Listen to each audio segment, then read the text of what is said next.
bonfires burning while your hearts are yearning, though your lads are far away, they dream of home. Today we're actually doing it with the normal risotto rice, so just to show how we would do it.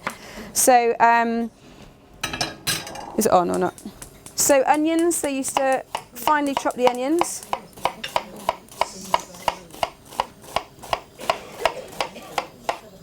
Thank you.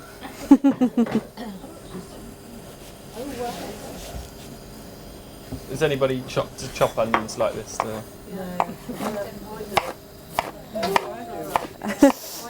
You do. Yeah, exactly. Yeah. So you like big chunks of onion? Yeah.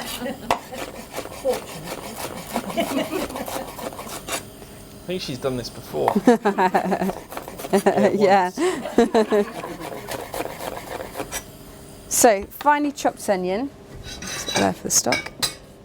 So we've got stock on here. Now again, it just said stock. So to do the risotto, the way it actually says it in the exact one that I've got is fry the onion in the fat, add the rice and heat all together. And then at this point it says add the tomato. Sorry, I'll give those to you. Add the tomato and I'm just going to skip a bit because I want to tell you about something in a minute. The stock, salt and pepper and boil, stirring from time to time and adding stock when required.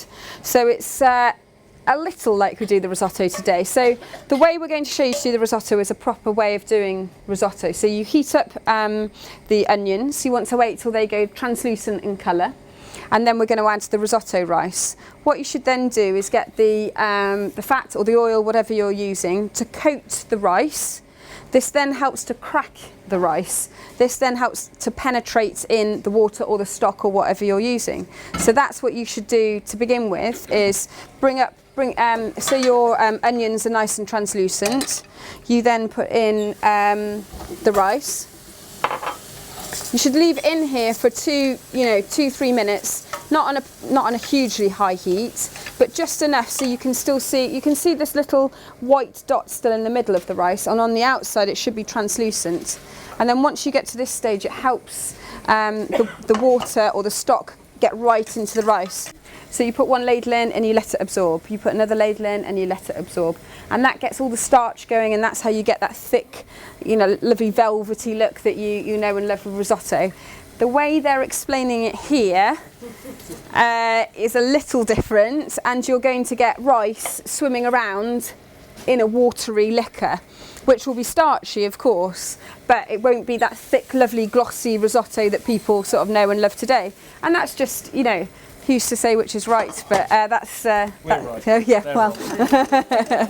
Right. Now this is the bit that I could not believe my eyes when I read this. So the risotto we're doing today is tomato and saffron risotto. Well, I thought I'd read it wrong. I don't think anybody would have guessed that sat here today that we'd be using saffron. So yeah, I thought that was quite fascinating. So probably not the luxury that we see it as. Ironically, they just thought, oh, tomato and saffron risotto again. But if you had it nowadays. So I think what they probably did from the tomatoes, because it did say in the recipe to have de-seeded and de-skinned, which I thought, well, we all know how faffy that is to do. So I did actually think with the seeds and the skins, they're probably going to then make the tomato sauce that goes with the gnocchi.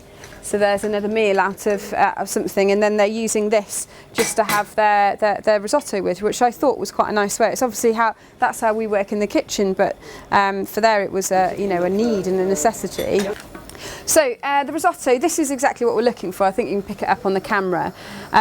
This is not quite cooked out yet. It does take a good sort of 20 minutes to cook out. It's probably been cooking for about 12-13 minutes at the moment.